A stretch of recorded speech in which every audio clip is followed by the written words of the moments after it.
let me just go through a little bit about this whole project. So yesterday, I more or less completed the schematic for this N64 cart. So today we will be doing the PCB layout. What we didn't do yesterday, and what I haven't done myself, is to connect all of the wires together, because yeah, you need to choose good pins.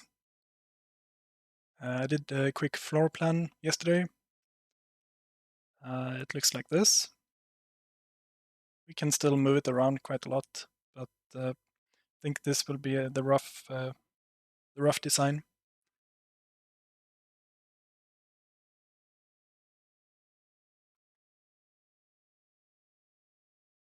So feature-wise, I think we're pretty much done.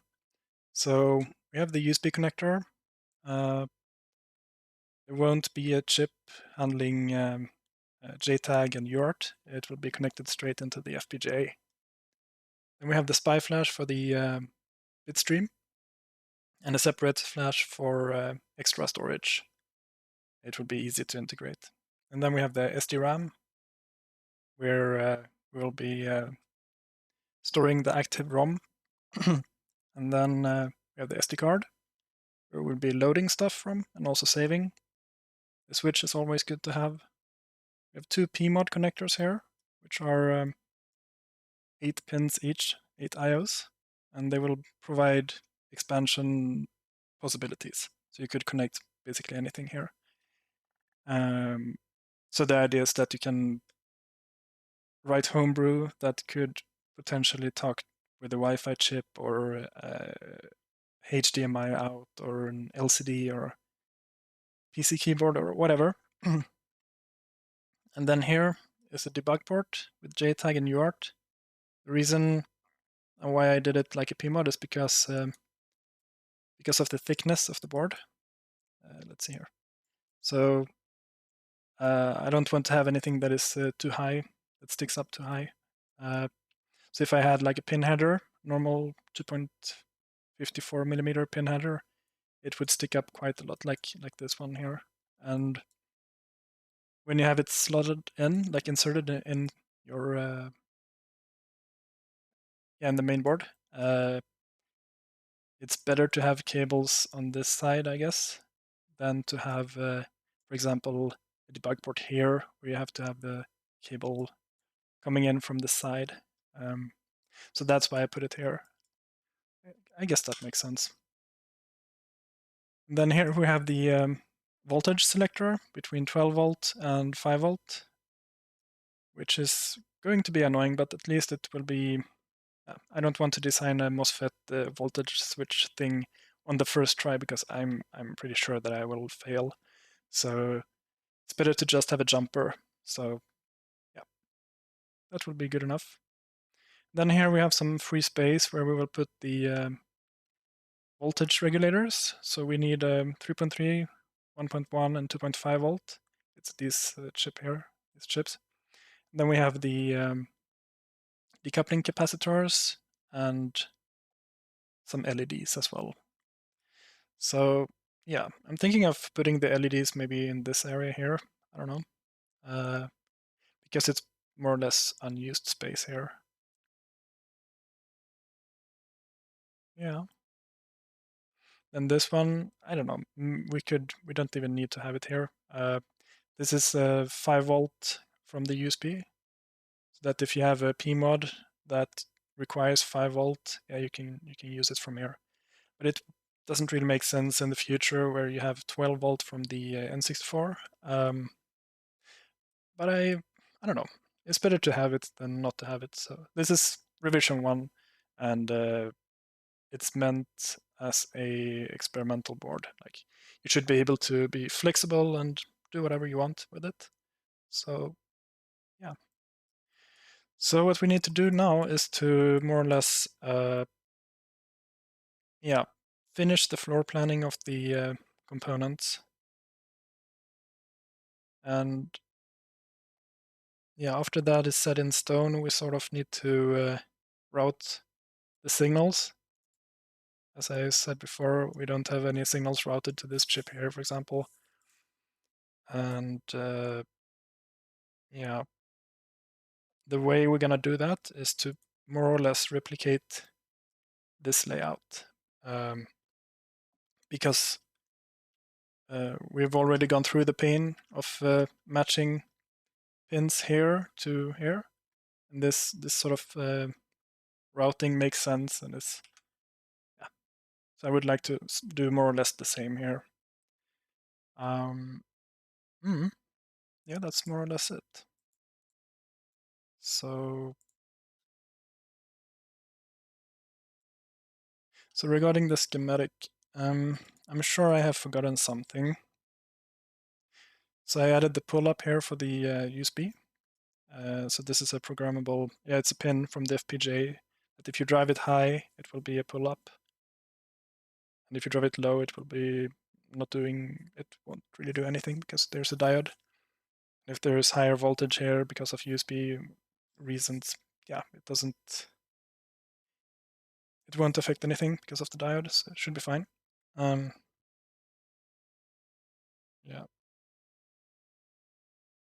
I think this will be good.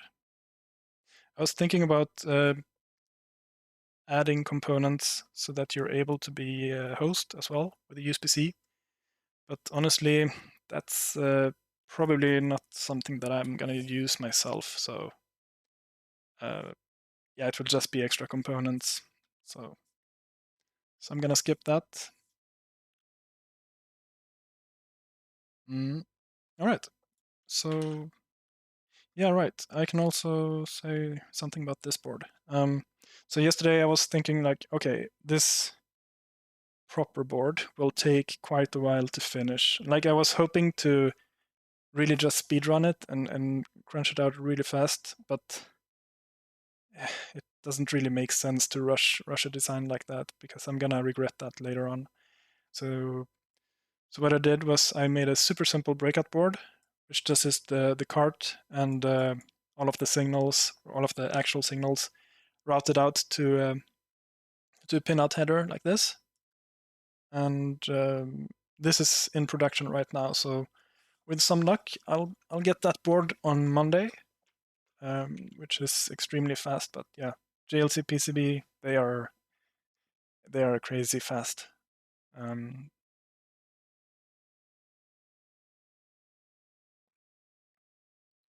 So yeah, so that is in production. So and then I can also say that I'm waiting for a package to arrive. It will come tomorrow, and that package contains a Nintendo 64, which I am going to mod a bit. I will add some wires to various areas, and then I will be probing them and hopefully do some HDMI conversion, or at least data sampling. And I'll be streaming that as well. So hopefully tomorrow evening, perhaps I'll have something with that. I'll do something with that. We'll see. So yeah, that's about it. So now let's get into it. So I think, yeah, I should just review the schematic and see if I've forgotten something that I will regret later on. So I've already fixed this. Let me just search for to do. Yeah, okay, there's nothing. Might be that I just haven't added a to do if there is something that needs to be done, but yeah, obviously the whole routing needs to be done, but yeah, so I have one button, should be fine.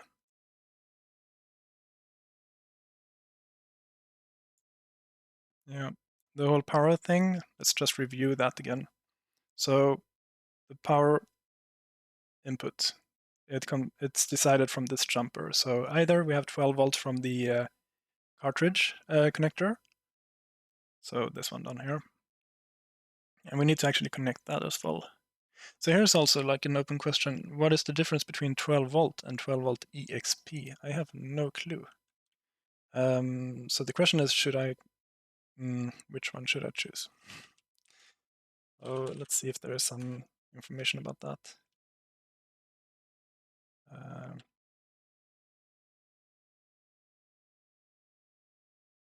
So here it's listed at pin 13 and 38. So, hey Andy. Oh, no worries. You honestly don't have to watch that stream. It's just me fumbling around and trying to make decent design decisions.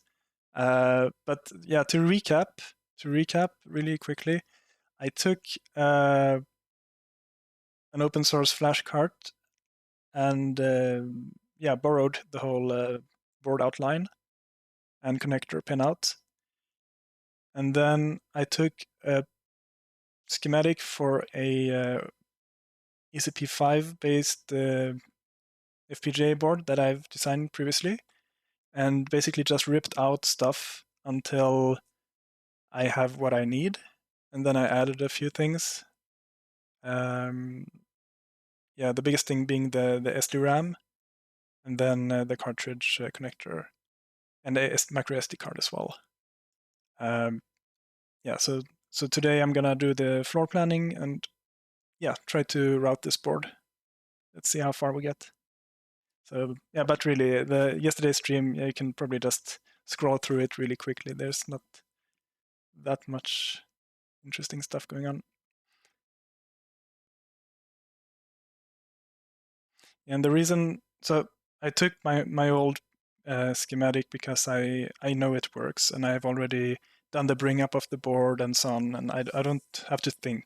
Like I have all of the stuff connected here with JTAG and the configuration pins and so on. So that stuff should be fine.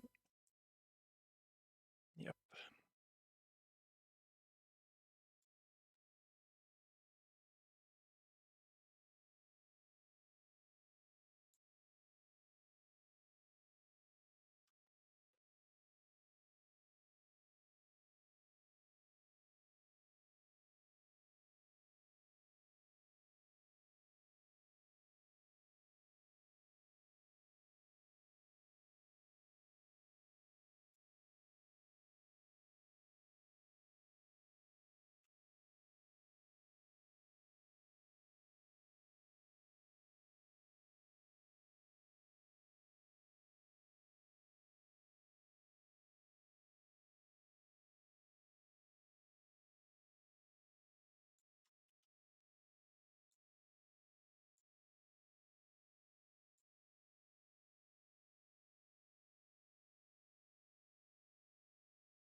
All right, so I'm gonna try to group the power supply to so they make sense.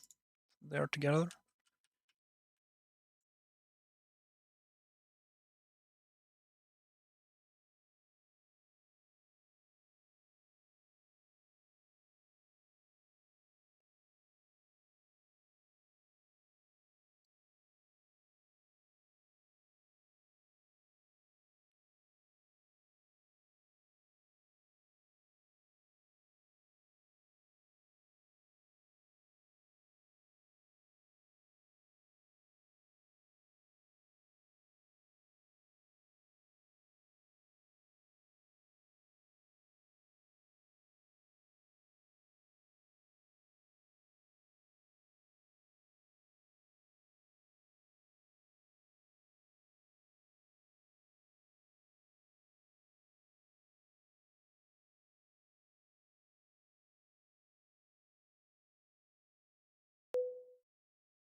Right, so the power supply looks like this. I'm gonna try to replicate this because I've already done this once before. So,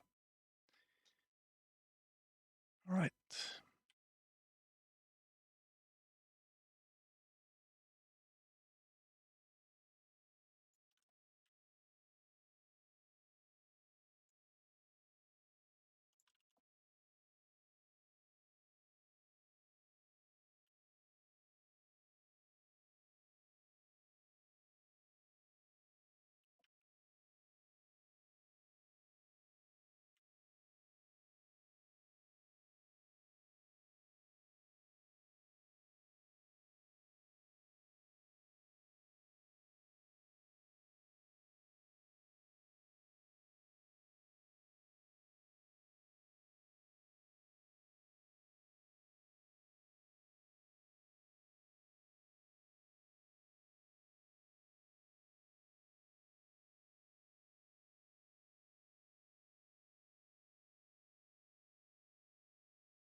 Okay, it seems that the 12 volt EXP is for the expansion slot only.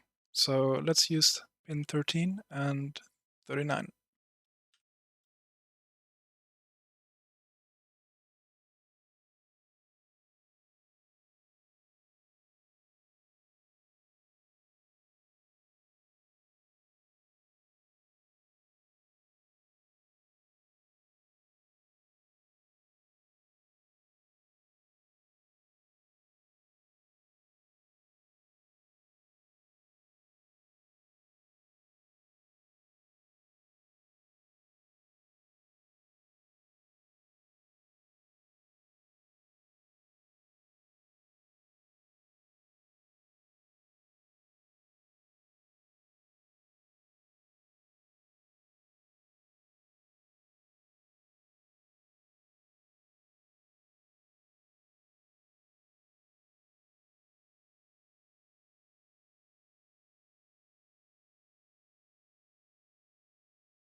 I'm sorry if I don't speak that much, but yeah, I don't know. If anyone is wondering anything, just write in the chat. This will mainly be me working a little bit.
Oh, sorry, I missed the chat. So the question, what will this mod do? Yeah, so just a brief overview. We are building a N64 cartridge, and it consists of an FPGA and some SDRAM. Right now I'm routing the power. It's always a little bit complicated because you want it to be a good, you want the power to be transferred well. And as to what this will do, it will allow you to run programs. And you will be able to interface with it through USB and through an SD card. And then there's also some expansion headers so that you can connect some other hardware. Right now, I'm not really sure what that hardware could be, but it could be anything. So basically, PC keyboard, an HDMI screen, whatever, you name it. It's an FPGA, so we can do anything. So if I understand it correctly, you will be able to, there's like a lot of addressable memory from the N64's point of view. So we could have virtual, basically when you write to a specific address, you can connect that to hardware and do whatever you want, which is kind of cool. So yeah, so right now I'm kind of sorting out the power supply. When that's done, yeah, this stuff always takes much longer time than you expect.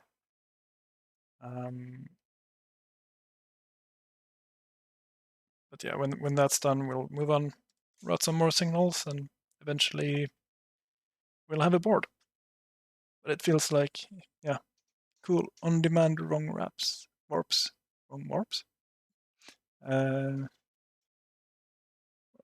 does that mean?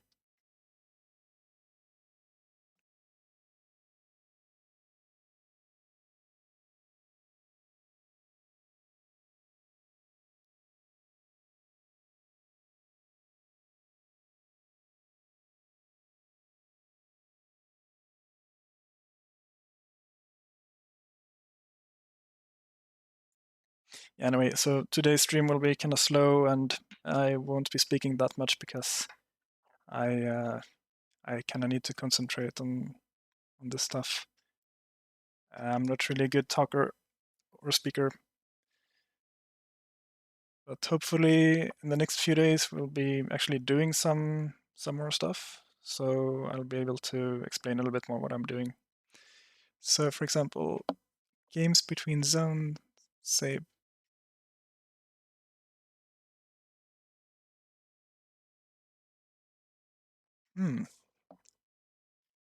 I suppose I honestly I'm not that familiar with like ROM modding and hacking and so on. But yeah, I mean we have full control over the ROM in real time, so you could do anything. Really cool stuff, nevertheless. Oh, thanks. Yeah. So yeah, again, today will be kind of slow. But yeah, feel free to ask any questions, and I'll be happy to answer them. And if you want to discuss anything, yeah, just write in the chat, and I'll be happy to talk. So yeah, the idea is to finish the floor plan and route the signals. Okay, speedruns. Okay. All right. Yeah, I mean, if you want to change the ROM in real time, that's definitely possible. Okay, cool.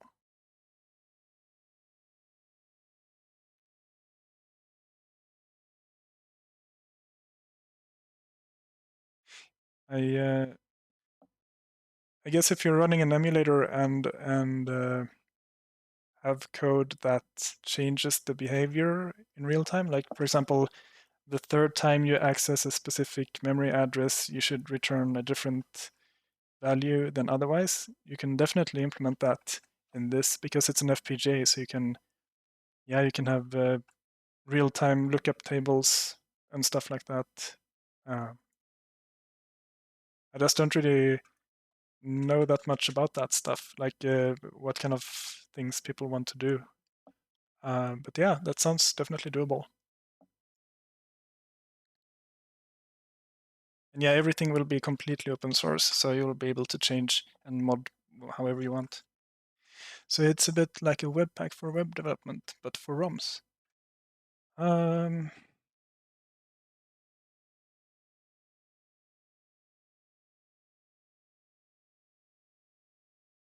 I don't know really. I'm trying to understand what that means. Like Webpack for web development, do you mean like everything is compiled to a bundle, or?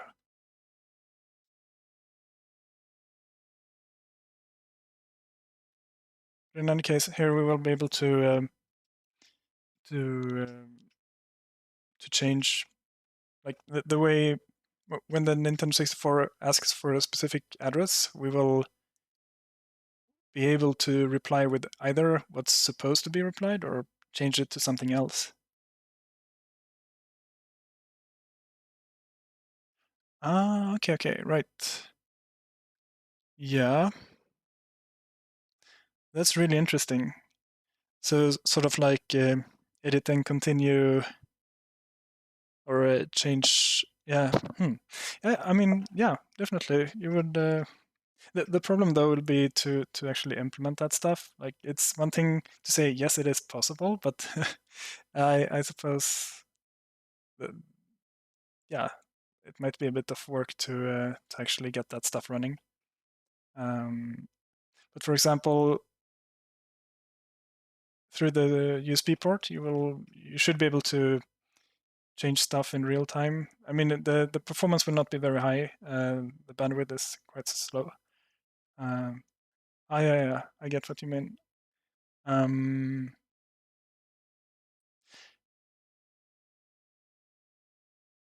yeah, I guess the problem with actually changing program code like that is you probably have to prepare the data really well in beforehand, because yeah, if you sort of recompile stuff, stuff will be shuffled around. So, but yeah,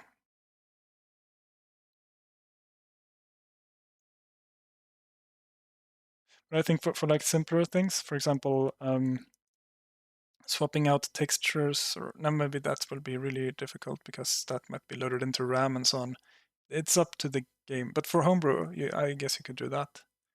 I'm just thinking like um, if you have a location in memory where a specific texture is located, you could, for example, change that at a later time, and then yeah, you can do stuff like that. But then it's up to the actual program to also load that texture one more time. So maybe that doesn't happen. So I don't know. But anyway, yeah, you can. It will be interesting to be able to do that kind of stuff. This is like an exploration hardware. You can use this to um, yeah, to explore the Nintendo 64 in various ways. So yeah, it'll be interesting to see if people do fun stuff. But like the whole ROM hacking scene seems to be very, what to say, it's been around for a long time. So, and I'm just starting out, so I have no clue about what people have already done and so on.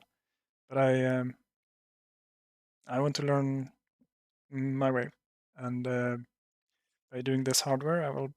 Yeah, it will be an interesting journey to sort of explore various interfaces and so on. So anyway, yeah, I guess I'll be continuing doing the power routing.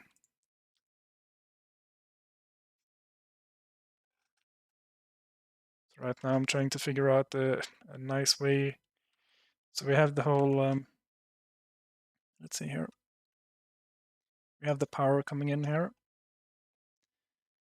on this side of the ferrite bead, and we need to route this to the two regulators in a nice way. I want to be able to, I want to have like as fat traces as possible and not yeah, just feed it well.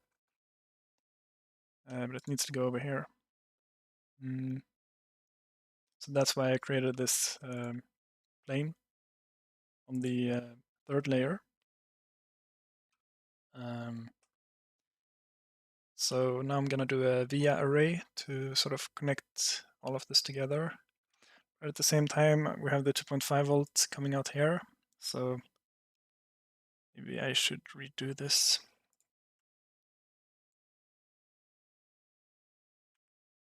Like so, perhaps.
Hello. Yeah, sorry, I'm kind of silent.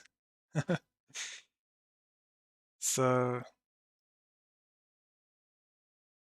what I'm doing right now is I'm routing power, and yeah, I mean I could talk at the same time and just blabber around, but I don't know. Sure.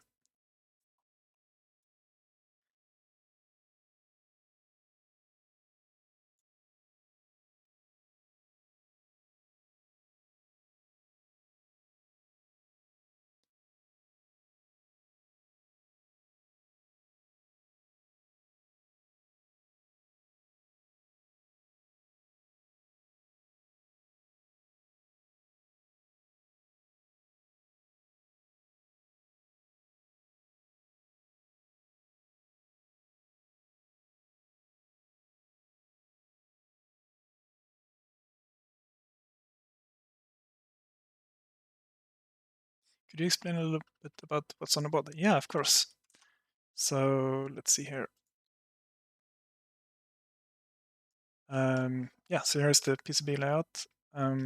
Here's an FPGA, which allows us to have programmable logic doing basically anything. We can have a CPU and route signals to and from the RAM and so on. Here we have an SDRAM, which will be memory. It has very low latency, so we will be able to access data, read and write quickly.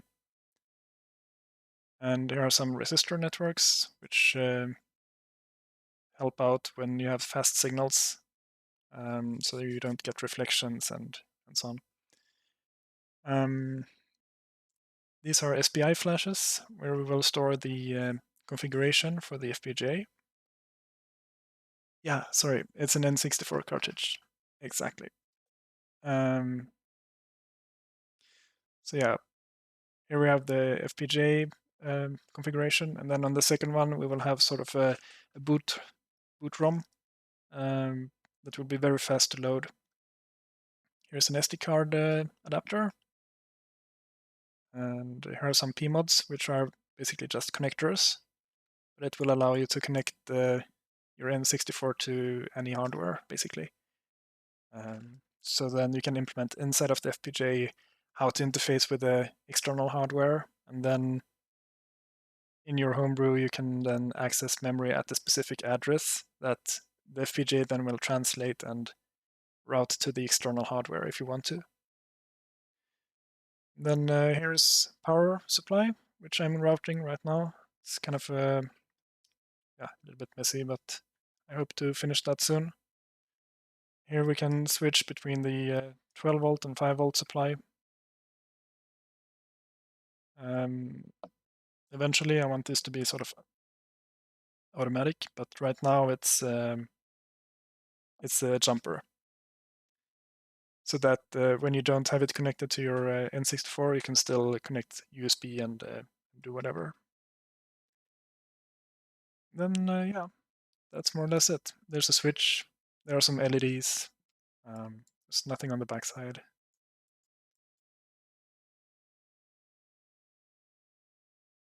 And with that board, you need to write special software for Nintendo 64.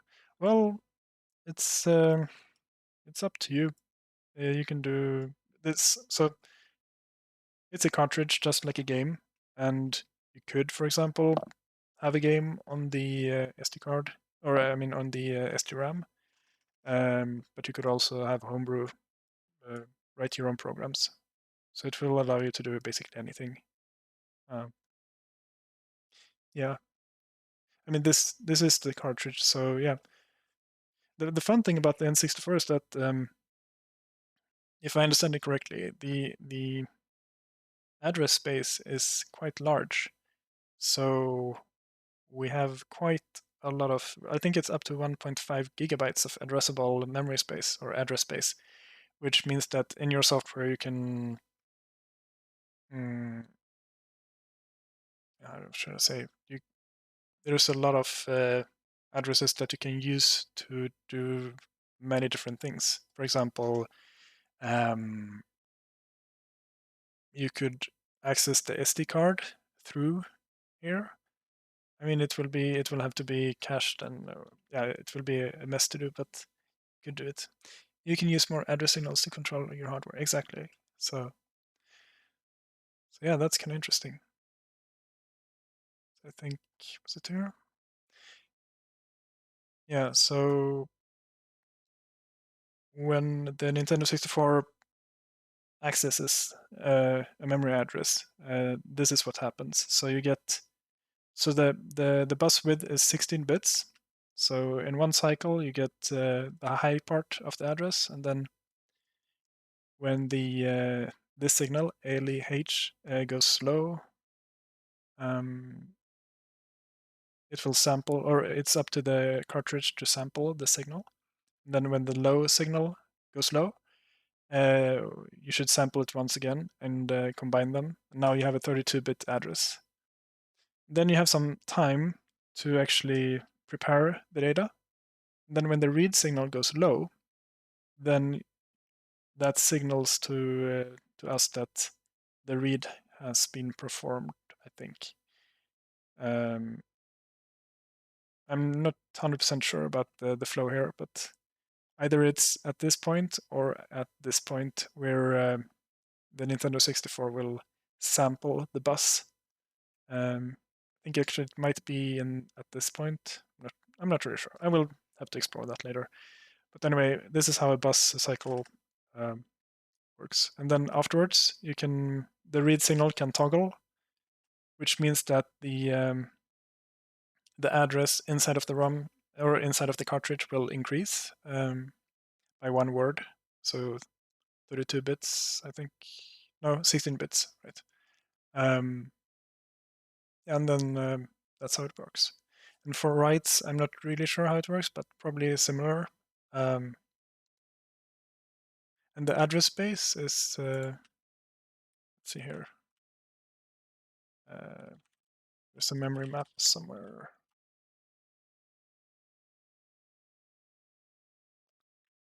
Is it here? No. Anyway, I just don't want to show too much stuff on the stream. Just 1 second.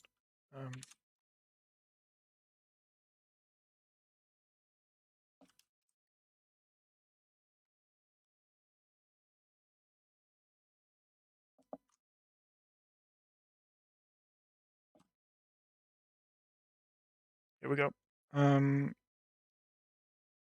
So here is the memory map. And the fun thing is that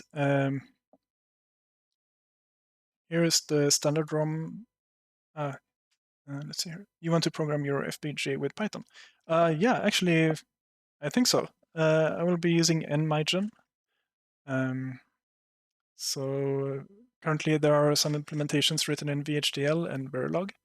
And yeah, I just want to learn, so I'm gonna implement it in NMyGen.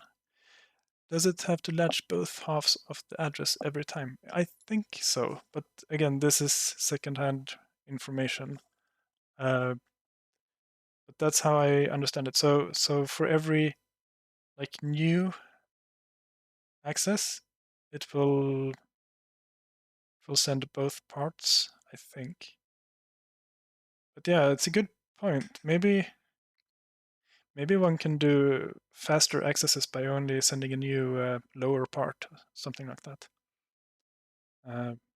But as you can see here, we get like the read pin toggles, and yeah, there is some more information here on the N64 Brew wiki about this. What's it called again? I think it's on this site. Yeah. Here is also some more information about the process. Like I'm just jumping into this without knowing much at all. So I kind of want to sort of build the hardware and sort of explore from the beginning and not cheat too much. It will be an interesting learning experience, basically. Yes, exactly. First step is to have the board. So actually, to get started even faster, I made this breakout board. which I sent away for production yesterday. So hopefully I will get this beginning of next week, and then I will be able to use my already existing FPGA and connect this, and I will be able to work on some HDL, and maybe we can have something running, even if the big board is not finished yet. So that would be kind of fun. So my plan is to kind of finish this up soonish, maybe maybe tomorrow that I will be done and send it to production. But this will be a 4-layer board, and I will need a stencil. So I think this will take like 2 weeks to produce. It's KiCad or KiCad. It's open source and works really well. So here you have the schematic, and everything is open source, but I haven't pushed this because it's sort of unfinished work in progress. So I don't want to risk anyone sort of doing stuff with it because it's untested and completely work in progress. But it will be open for sure, definitely. And also the HDL, everything will be open. So the funny thing is that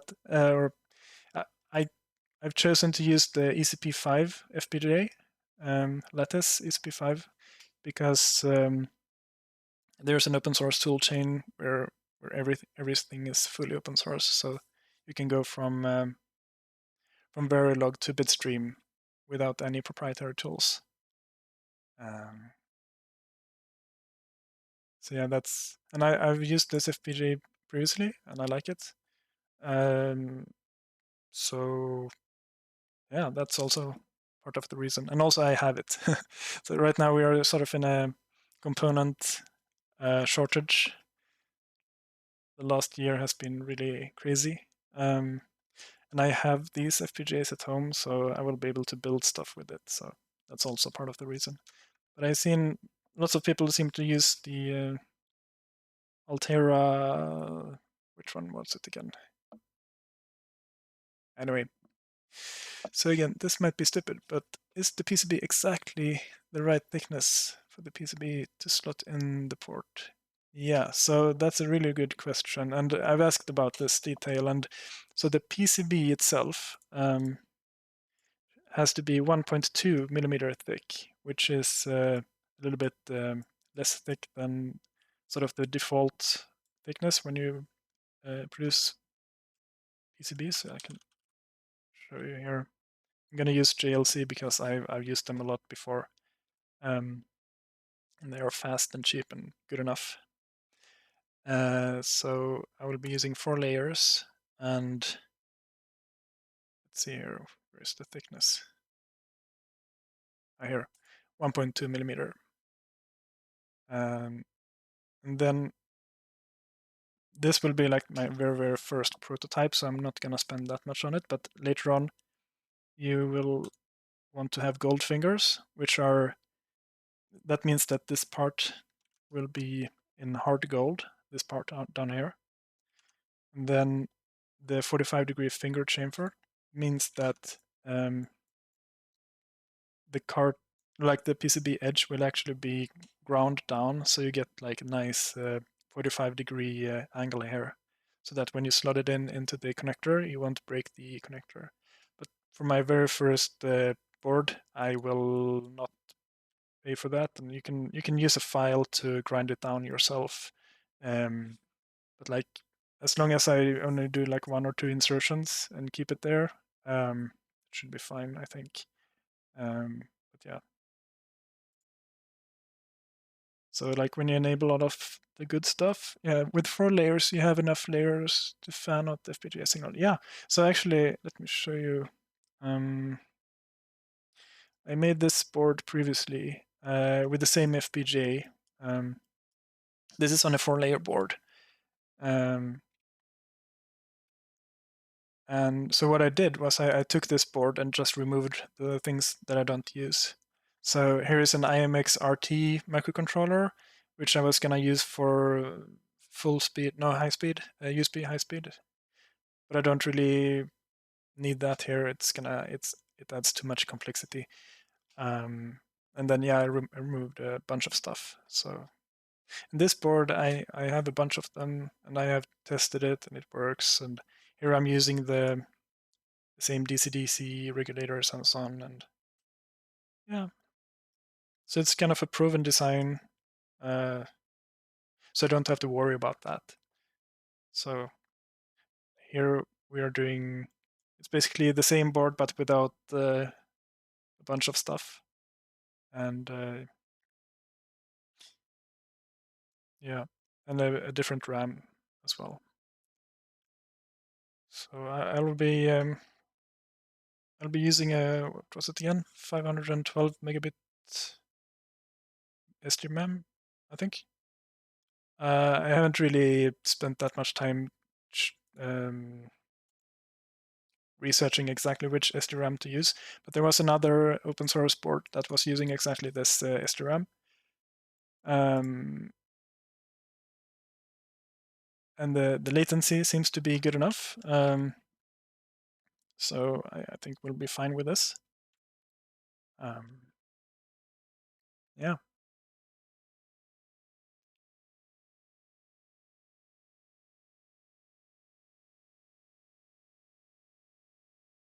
So yeah, if you have any, what about the FPGA power requirements? Can N64 supply enough current? Yeah, so that's sort of an open question as well. I don't know. Probably.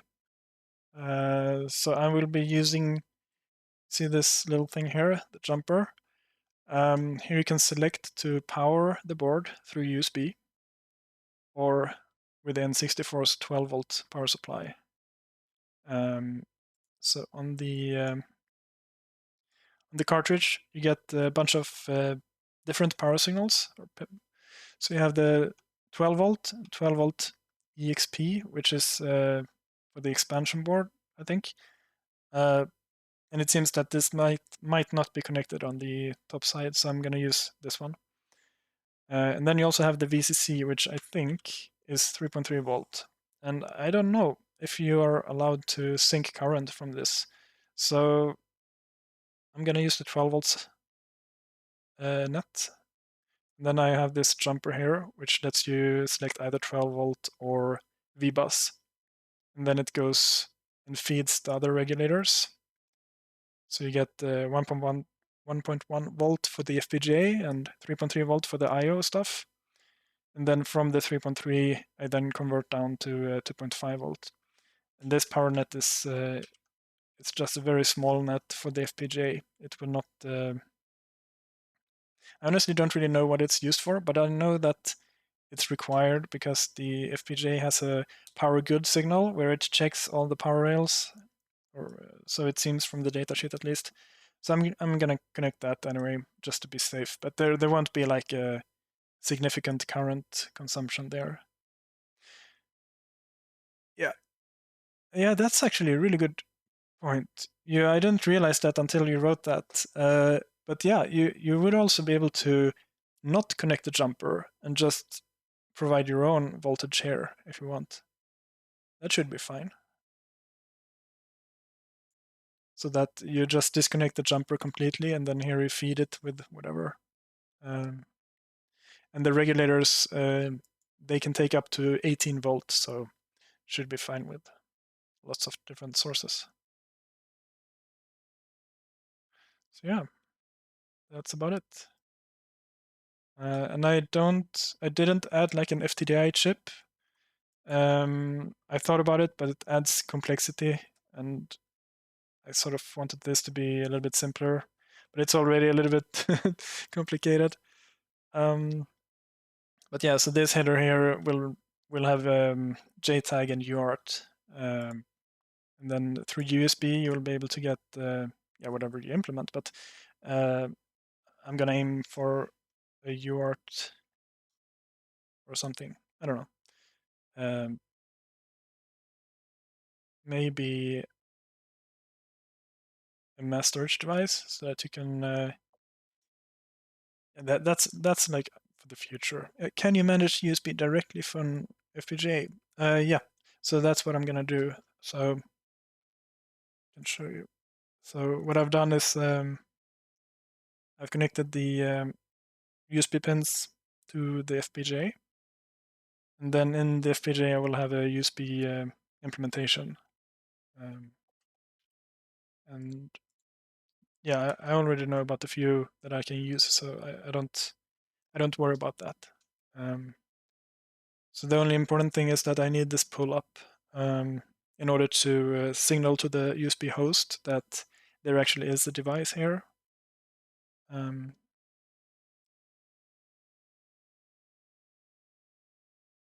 Yeah.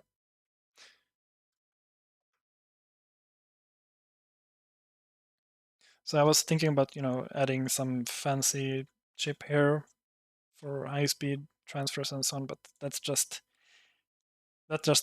adds complexity. And then through the expansion headers, you can connect modules. So for example, let's say you want Wi-Fi. Yeah, no problem. You just make a PMod with a Wi-Fi chip, and maybe it uses SPI or something. Then yeah, no problem. Then you implement the SPI driver for that, and now you have Wi-Fi. At least that's the idea.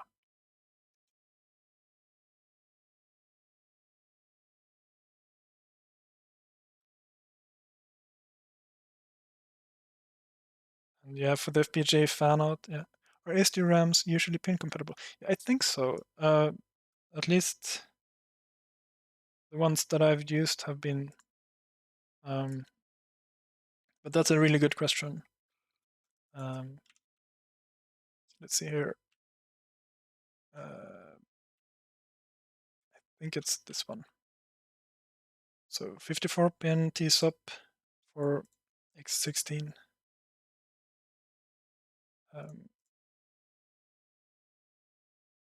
So here the data is 16 bits wide. Then you have the address and bank select, I think. I haven't written an SDRAM controller myself yet. That's sort of on the to-do list. But I've used some open cores, like the light DRAM core. Works fine.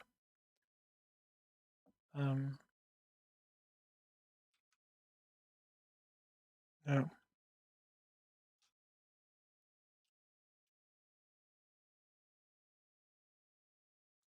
Like if we just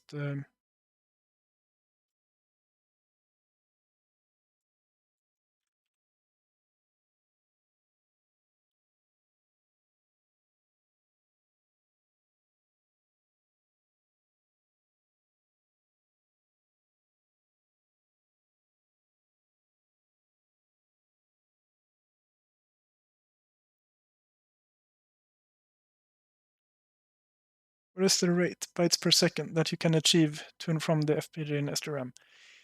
Yeah, that's a good question. We can check the data sheet. I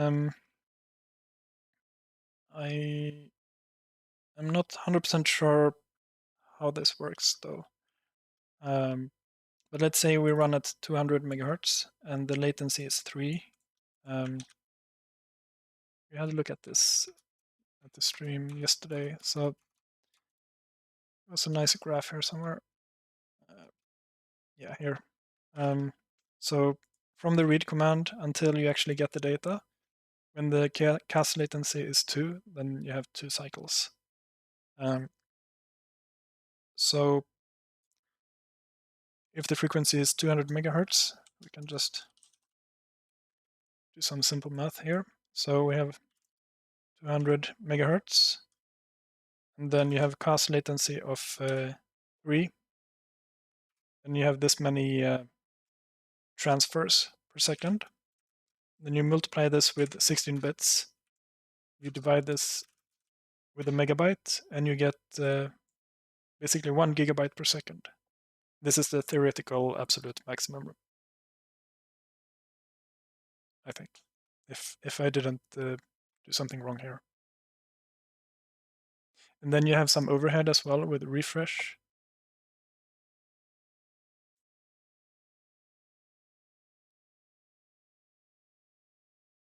Oh, okay.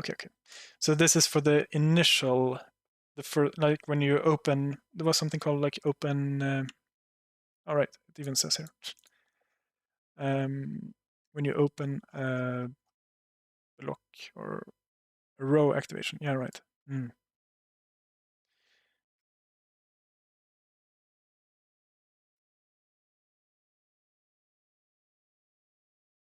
Okay, interesting. Yeah, like I said before, I really have no clue about SDRAM. I only know how to use it. um,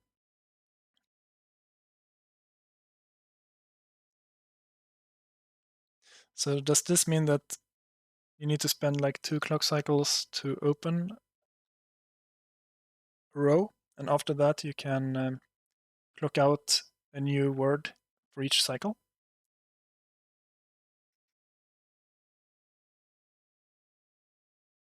Yeah, I should just sit down and do some proper reading on how this works.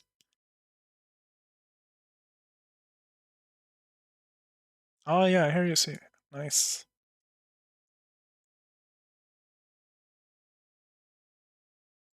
Okay, so there's an initial latency, and after that the data just clocks out for each cycle. So yeah, in that case we don't need the division, so 3 gigabyte per second. So some latency for each new bank, and then you get 3 gig per sec. But in practice, that's not really gonna happen because I will need to run the controller at that frequency, and I don't think I will be doing that. Maybe I will be running it at like, oh no, we got a spammer. Let me kick them.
I'm such a noob in this UI. How do you remove a comment?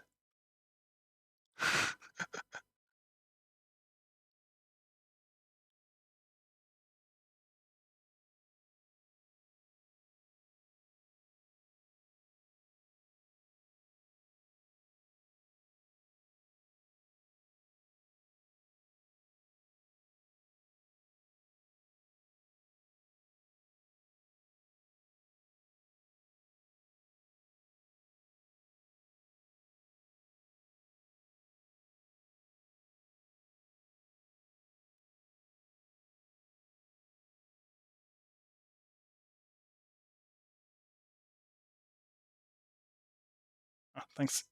I had to enable some mod menu. Okay.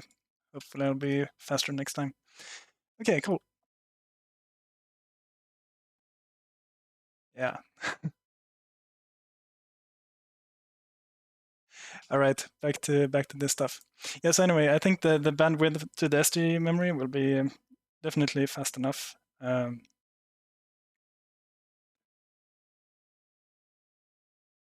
But yeah, again, I don't really. I want to learn a little bit more about SD memory. I have never done an implementation for it, but yeah.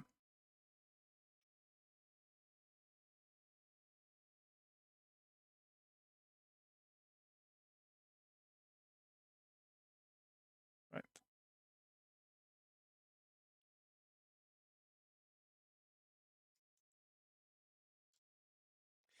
All right. So I guess we can go back and do some PCBing.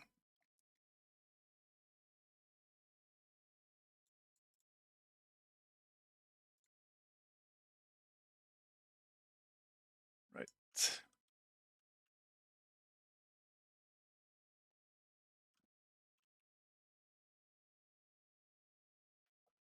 Oh, nice. I just heard that this board is now in production, so perfect. I think on Monday I might get it actually. So then I will be able to do some exploration. It'll be fun. Right, so V-supply.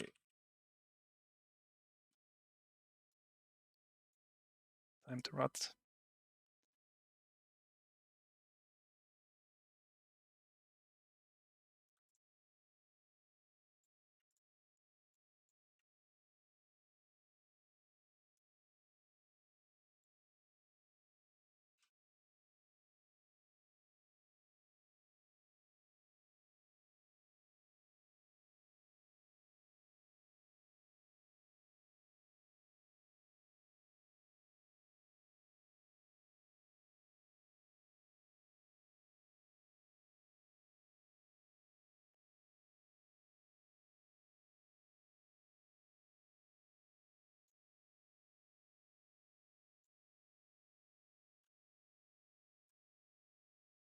I mean, I have so much board area that I don't really need to squeeze it that much. I've been guilty of this in the past. Mm-hmm. Oh yeah, definitely. Okay, so yeah, it's a little bit funny about the LVDS stuff. So just as a comment about that, I've been running 1080p HDMI out of this, and it works, but it will of course emit a bunch of EMI. But it's kind of funny how much you can push the IOs of the ECP5. It's actually really, really fast. But yeah, as far as I understand it about the speed, um, some sources say 140 megahertz. Others say that it shouldn't be faster than the CPU clock. Let's see if I have it here. No. There is a good architecture overview. I was thinking of the breakout board. Yeah, okay, right. So that's why I added the vias everywhere. And so I have this ground plane. So it's a 2-layer cheap board. But yeah, hopefully there is enough ground um, to keep the signals sane. And then here I will try to keep the wires short. I honestly, I don't know. We'll see. Maybe it will not work, and in that case, I have this nice board that will be finished at some point in time. So this is just like an act of desperation. I like really wanted to play around with N64, and I don't have any hardware, so I just threw this together super fast yesterday.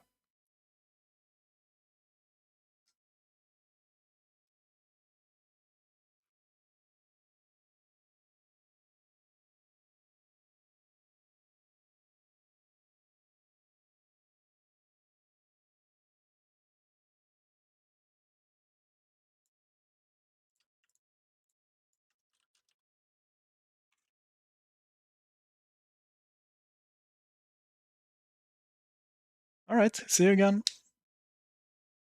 Oh yeah, Fedival is a really good channel. Definitely lots of really good information, especially about signal integrity, and lots of myth busting around that as well. So yeah, good stuff.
If you want to support the whole external power thing, you should. Yep, that's a good. Oh, no, KiCad is acting up again. But yeah, that's a good point. So together with this jumper, we could have a ground as well. Question is just how that would look.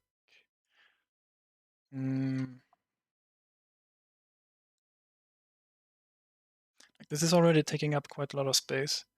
There are tons of ground. Yeah. I'm trying to figure out the same way to route and place this. Yeah, I don't know really. Because right now you can put the jumper between either these two or these two. And if I add a ground, it will be a bit.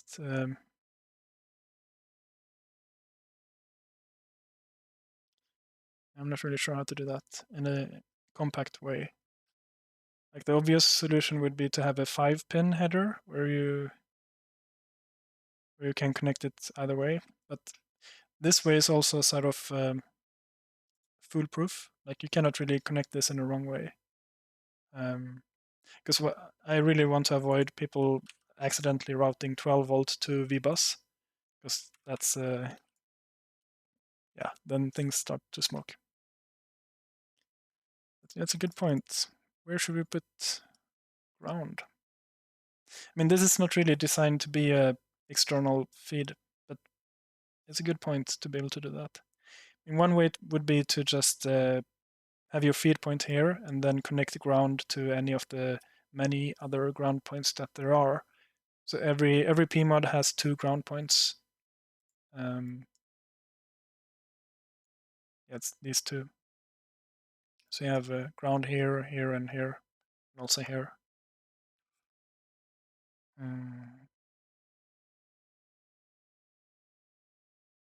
I think I'm gonna skip on that actually. It's sort of a niche thing, and if you want to do it, you can still do it by connecting ground somewhere else. Yeah.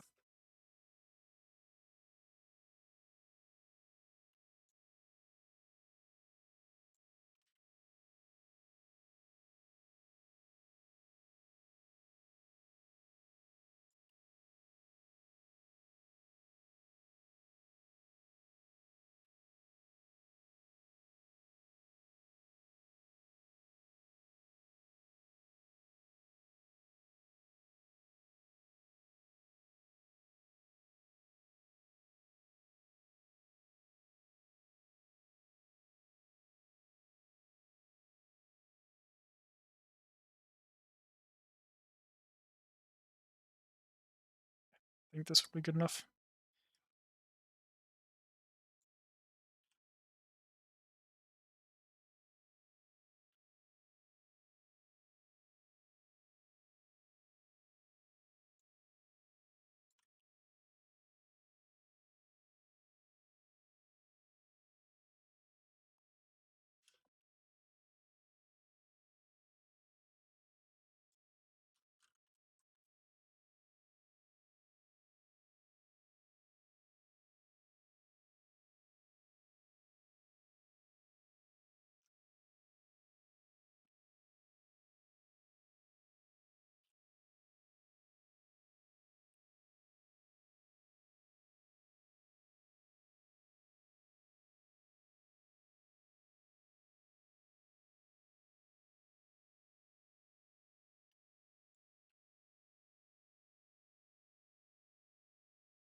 What kind of mod are you designing? Okay, just a simple overview.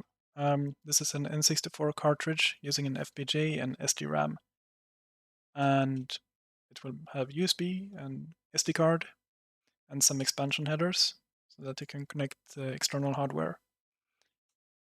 Right now, I'm routing power.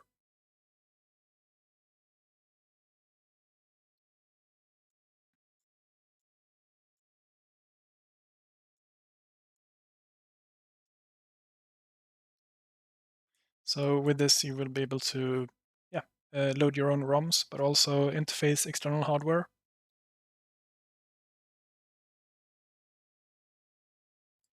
So sort of a direct interface to the N64 hardware. Yeah, through the cartridge port. So it's kind of funny. I don't know that much about the N64, but apparently there's a connector on the bottom as well, and I've heard that it's supposed to be exactly the same pins. So and from the CPU side, when you issue memory reads and writes, it goes to those two ports. So the N64DD, for example, the device drive or drive device or something, um, it's also connected to those same pins. So you should be able to emulate that as well, I think. But yeah, this is a learning experience for me. I don't know that much about it yet. So starting with designing the board, and then I will be writing HDL to interface with the N64, and hopefully, we can do some cool stuff with it.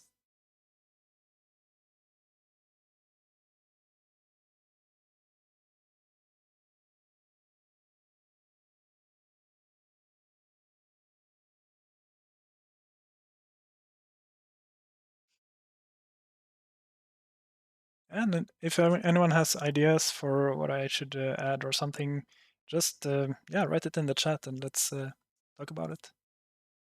But yeah, right now this seems to be what I will be doing now. Nothing is final, but I don't think I will add much more to it. So I have some LEDs as well that I will.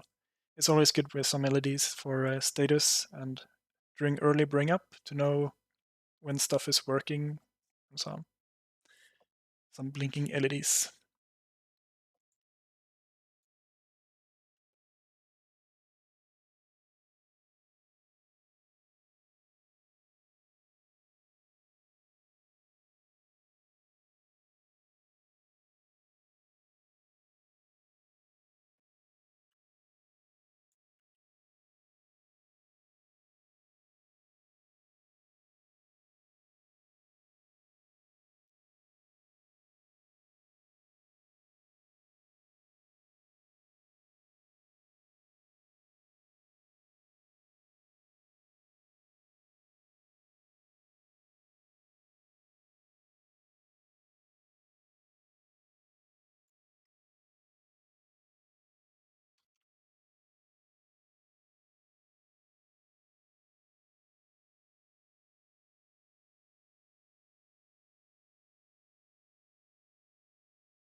Oh, sorry, it's just me who's silent.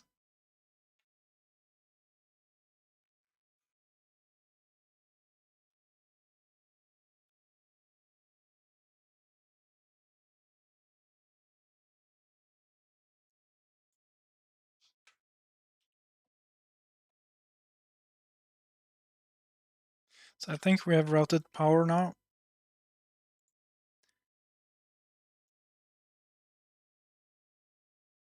The labels are always so messy. So much silk screen. I don't know.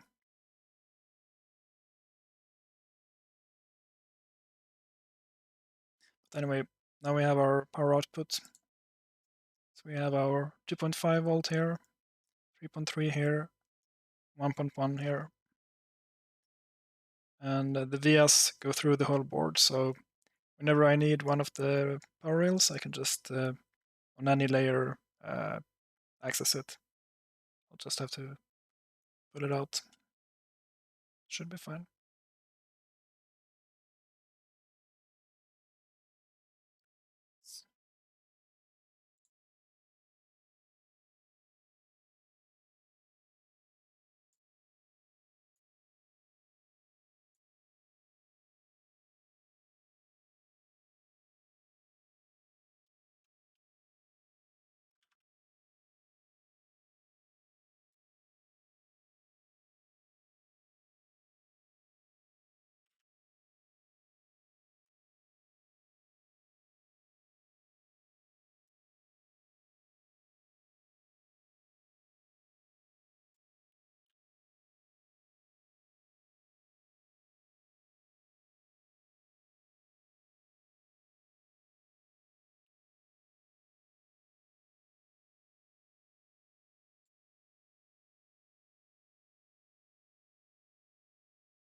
All right.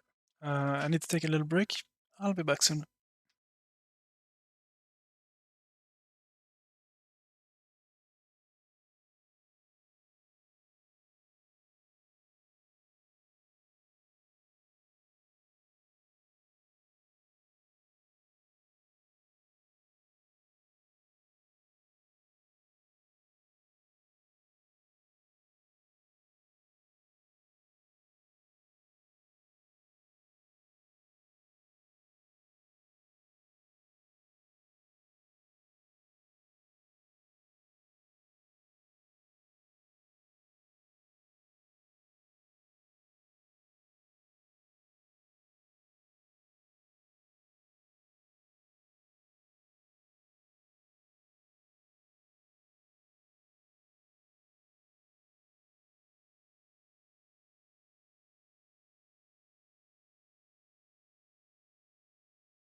All right.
Yeah, sure. Let's do that. So I'm currently designing a board for a Nintendo 64 cartridge. It contains an FPGA, SDRAM, some flash, USB connector, SD card, and some power stuff, and some resistors. And this will enable people to run ROMs and homebrew on Nintendo 64. The biggest thing for me why I do this is so that I can write the FPGA stuff, and also that I can interface with the other hardware through the cart, so that from the Nintendo 64 we can talk to the FPGA, which talks to external hardware, which could be anything. Like it could be an extra LCD, or it could be Wi-Fi, whatever.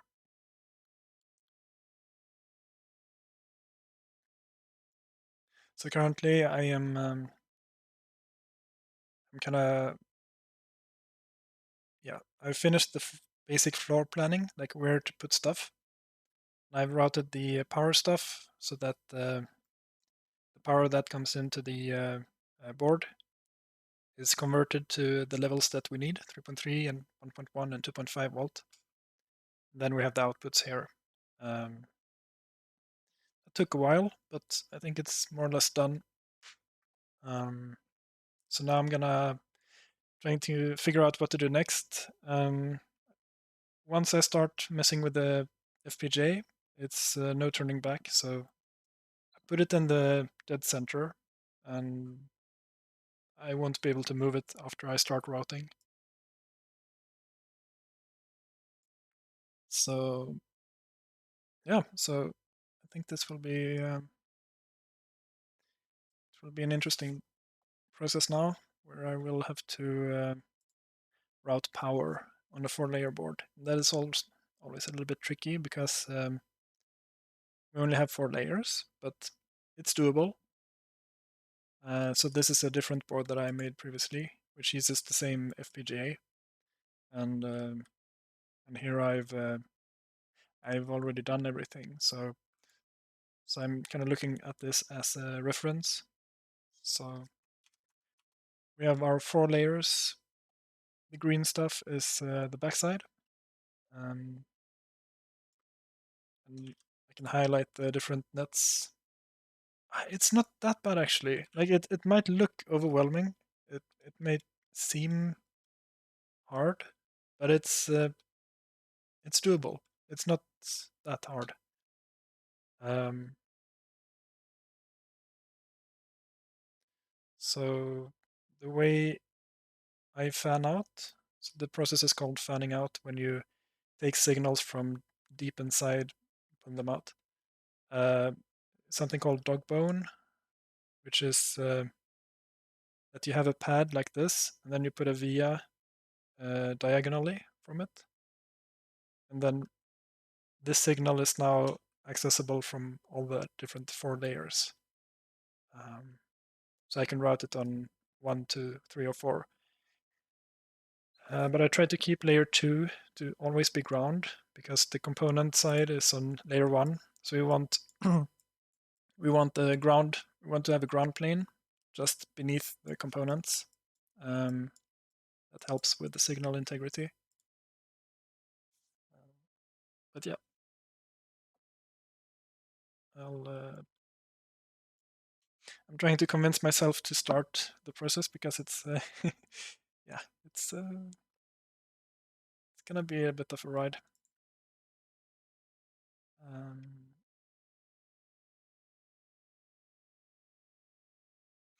So I think the way I've placed stuff should be okay. Like here, it's a little bit cramped on the top side. A lot of signals are gonna go from here into the RAM. And here on the bottom side, we will have the cartridge pins going in here. And then here on the side, we have the flash and SPI and JTAG, stuff like that. So yeah, that's gonna be a bit interesting. So I think I will start with power, routing power. After I have power, I can then focus on the signals.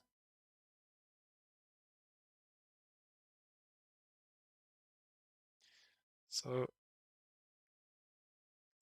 I think so. If you have any questions, just ask and I will answer them. It might get silent on the stream because I don't really have anything to say. I just focus and work. But feel free to ask anything.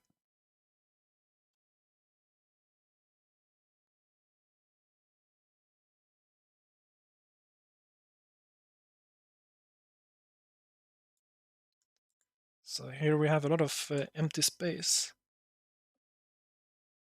But once I start routing stuff, yeah, it more or less sits where it ends up. So here is a lot of room in order to make sure that I fit the signals. Like on this board, you can see here in afterwards, yeah, sure, I could have made this distance shorter. But it's kind of nice to start out with a bit more distance so that you know that you have room. Because having the inverse problem is much worse. Having to move stuff so that you can fit. So here we have sort of a luxury of space, which is kind of nice. Yeah.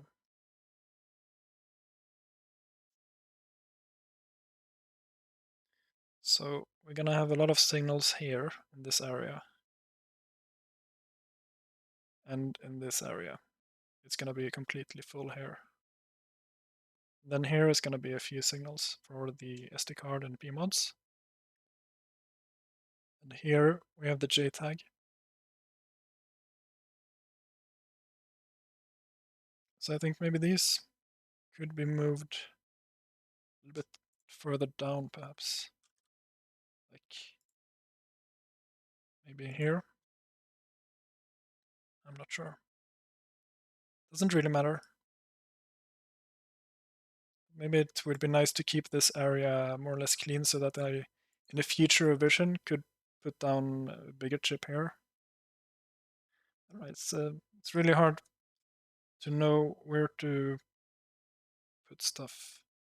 Because once I start the whole routing, it's gonna be hell to move it around. So yeah.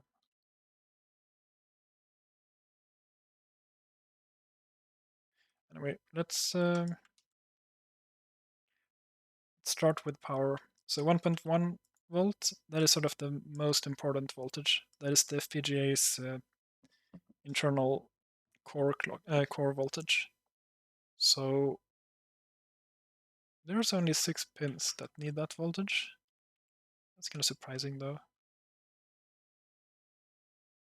But yeah, that seems to be the case.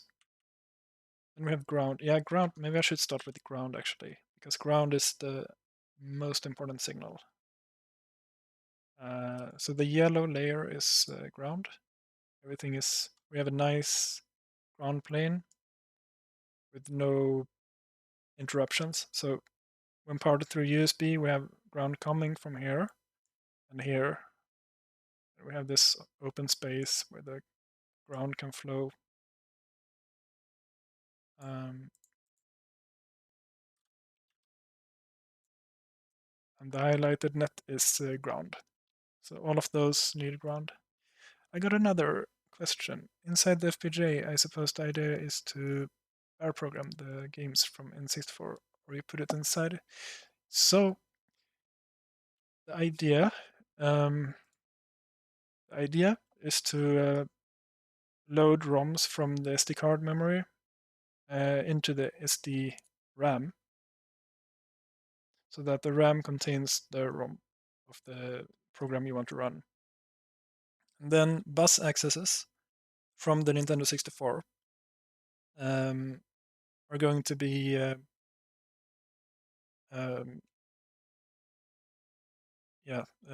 going to be picked up by the FPGA, and then those will be translated into SDRAM commands so that we request data from the memory, and then we reply with the data later. So I can show you how that works. So whenever the Nintendo 64 is trying to access memory, it will these signals will behave in this way. So the bus is 16 bits wide, and the address space is 32 bits. So in order to load an address, we need 2 clock cycles or two events where the address is split up, and then it's combined inside of the ROM or inside of the FPGA. Then during this time, we request the data from the SDRAM, and then when the read signal toggles, we know that the N64 has read our data. So it's sort of asynchronous, the whole thing. There's like no clock signal, so that So we need to prepare data so that sometime here it should be ready, and then asynchronously the Nintendo 64 will signal to us that yep, I have read it, and then this gives us a signal that okay, time to prepare the next word. So when we see this signal, we can then request the next word from the SDRAM and prepare it. And then the signal goes high and low again. And now we know, okay, the next word has been read, and so on and so on.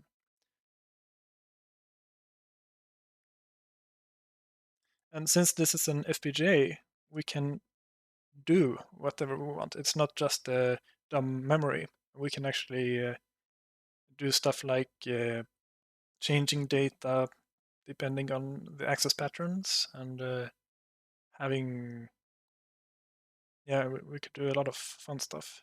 We could also uh, connect the Nintendo 64 to the outer world using external interface.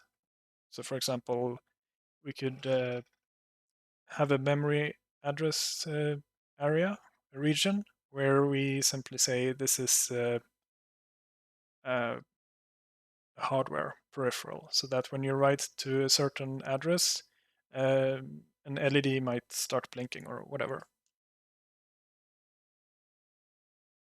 So that's kind of fun.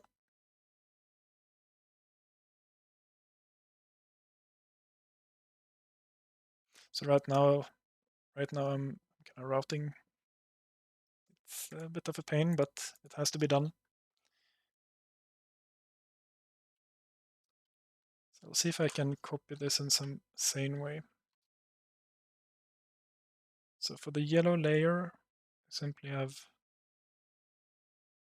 done like this.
Hmm. Off topic of what you're currently working on, but what HDL do you prefer? Okay, so mm, I think I started out with the Verilog, and the reason is because the open source toolchain supported it well at that time. Now there are a few more um, choices. I'm currently a big fan of Nmagen, which is very nice, and you write it in Python, which gives you a lot of power. Like the whole, you can generate HDL using Python primitives, and um, yeah, that gives you the possibility to easily generate HDL, which it's kind of nice because you get a lot of power from Python. At the same time, um, the language itself is quite simple. Like it's designed to make it hard to do the wrong thing. Oh, Chisel. Yeah, I've never tried Chisel. Um, I think that's also that seems very nice. There are some proven designs in it. I think isn't there some RISC-V CPU that's been used somewhere in Chisel? Yeah, I'm just an FPGA hobbyist, so don't listen too much to me. But yeah, I think Nmagen is cool. It's fun to use.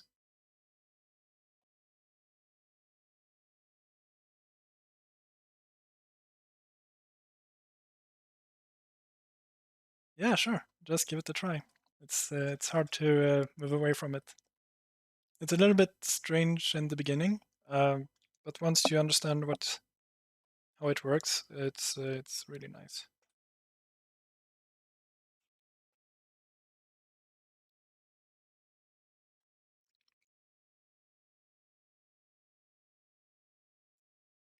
I've never routed a BGA. Is the standard approach to add a VIA for every power pad, even if they are connected by traces? So honestly, I don't really know. There are many schools. Uh, the thing is that we only have 4 layers, so I will have to remove some of these vias because the vias are through hole. Like there are normal vias that go through all of the 4 layers. So yeah, I definitely have to remove some. So for example, for the 1.1 volt, in order to get 1.1 volt there, I might have to open up and so on. But yeah, the I mean it's a good thing to sort of have a VIA for every pad in any case. Like if you have a power net um, and connect all of the power to just one VIA somewhere, then that's usually not a good idea because you get a bit. You want to have the VIA close to the pad um, in order for the path to be as good as possible, basically. But yeah, there's also a lot of how to say. Um, there are many opinions on this, and you can probably get away with a lot.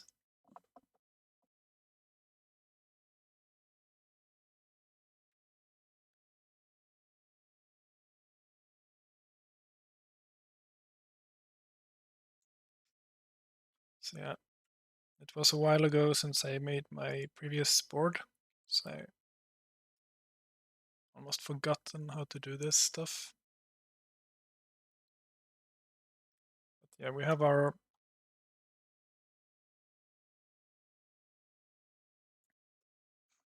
what kind of job to JLC PCB do you do with that kind of tight spacing?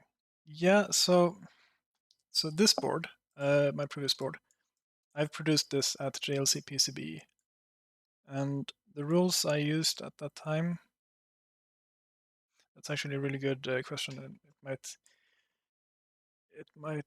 I might have to reevaluate my approach. So anyway, on this board, I was able to use let's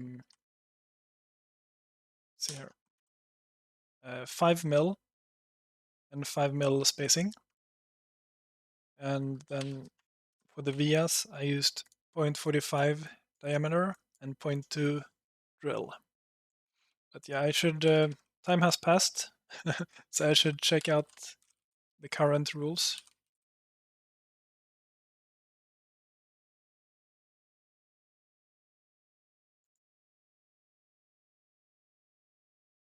So when going for the 4-layer, we're going for 4 layers. And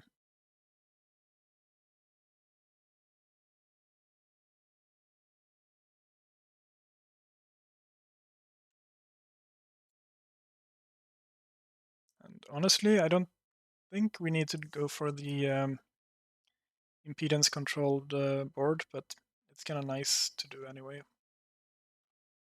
Okay, let's check this.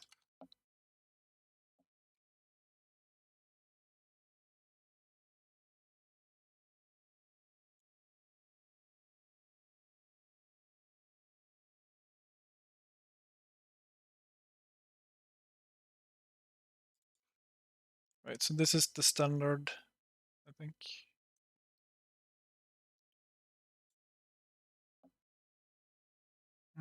I found that they also tend to remove solder mask around QFN pads. I assume they wouldn't do that for PGA. Well, the truth is,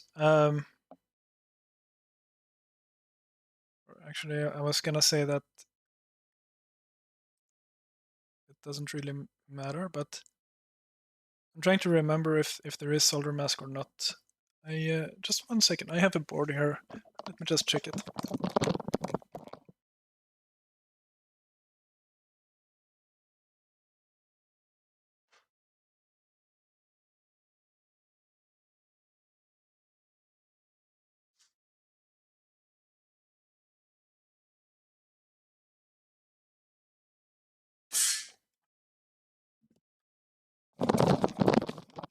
Sorry for the noise. I couldn't find the board, but anyway, in my experience, that wasn't a problem, because I was using I'm using solder paste and a stencil with a BJ, and that works fine with these boards.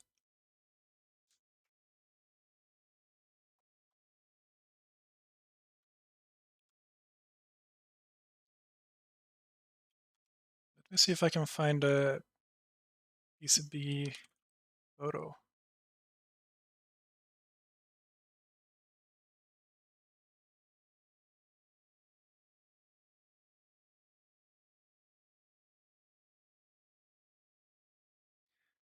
Okay, I think the solder mask is there, to be honest.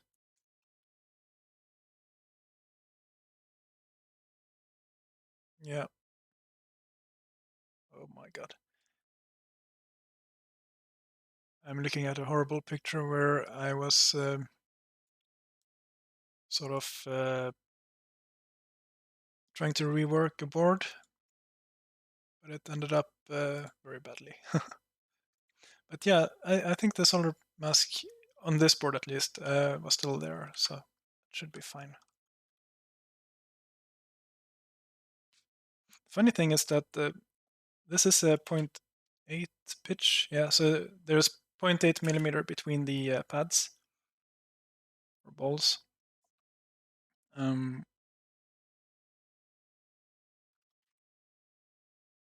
So it's not that bad to mount it, or like when you build it, it's not that small. So it's not that bad. But yeah, for the you should check this.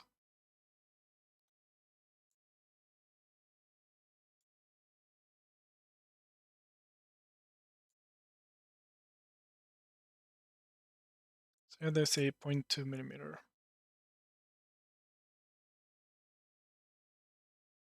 Diameter 0.4. That spacing doesn't sound too bad. No, exactly. It's actually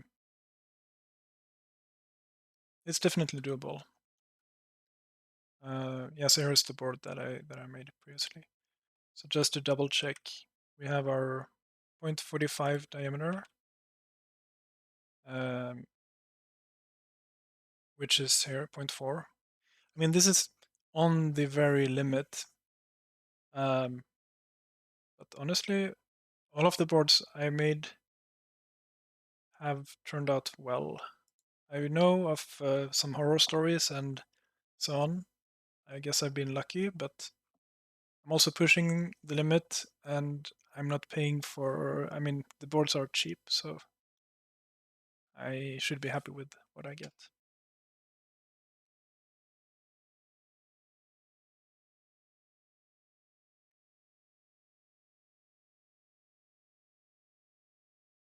But yeah,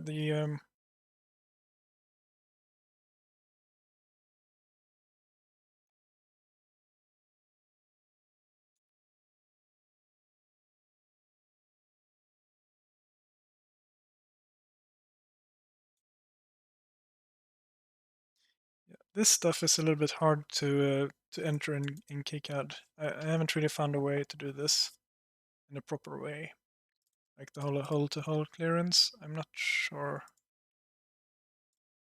Because you just enter here your via size, drill size. Yeah, here. Oh. So you have the via size, via drill, and then here you have just some minimum values. You have the hole to hole. That's true. I've had a few issues with them altering the designs, so now I ask to check the production gerbers first. Okay, that's good. It's also good that you can do that.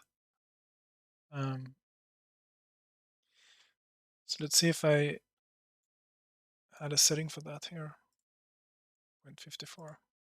So I guess that means the distance from center to center. In this case, yeah, it's 0.8 millimeter, because that's the same distance like between two pads. And this is via to via from the edge of the hole to the next edge. So we have 0.8 millimeter between the center of the holes, right?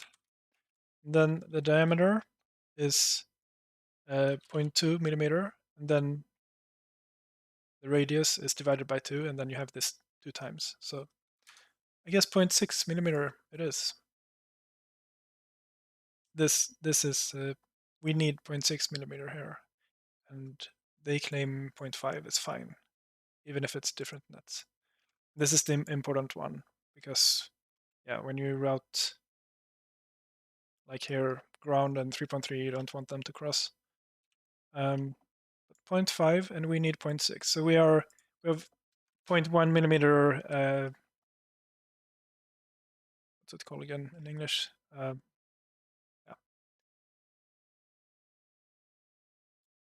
It should be fine.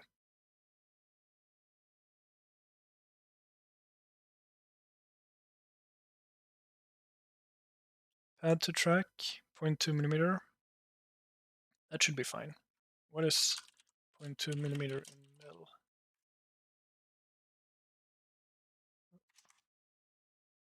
Oh, that is... Okay. That's actually not that good. So,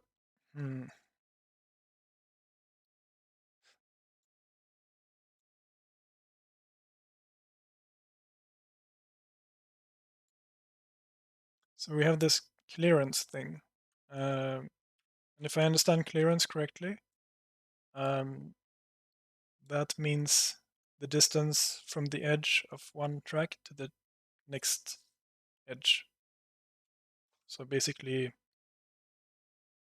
the distance between this part and this part.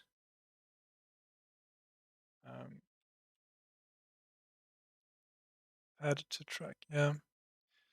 So I guess there should be a track-to-track tolerance as well somewhere. Can't really find it now. Ah, yeah, it's here. Okay, okay. So that's called the minimum spacing. So that is 5 mil. That is interesting. Oh, okay, on an inner layer.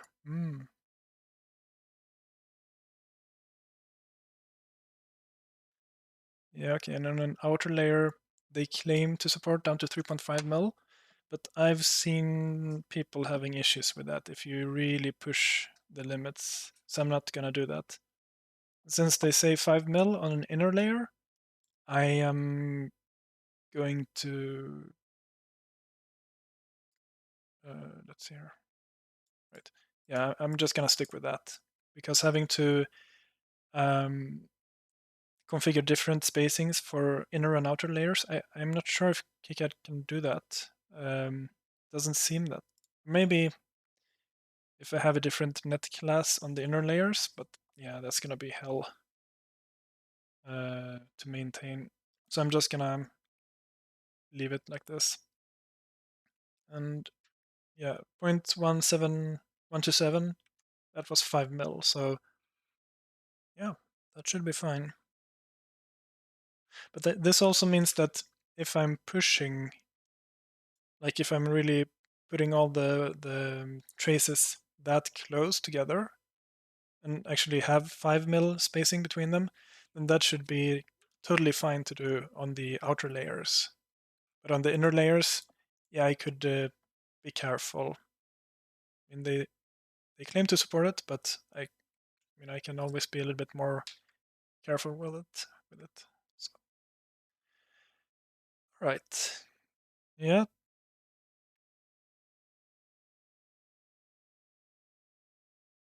Okay.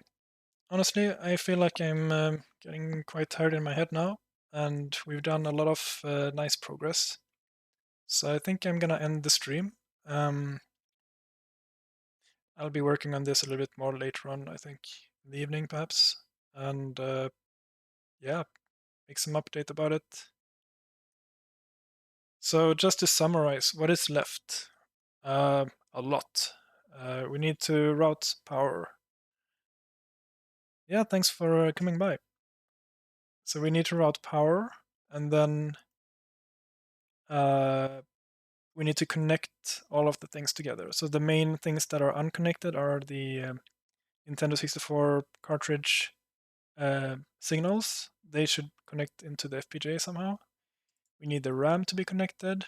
We need the SD card, and then the PMODs, and the flash, and then some signals here. I mean, it isn't that much, and I think if we start with power, we sort of get a constraint to work around instead of going the other way and try to get power in through the signals. It's much better to go the other way around. Start with power and then signals. So anyway, that's what's left. So yeah, it's really hard to estimate the time left, but I would say, yeah, like a full day left, I guess. Half day perhaps. So yeah, there you have it. So thanks again for coming by, and see you next time.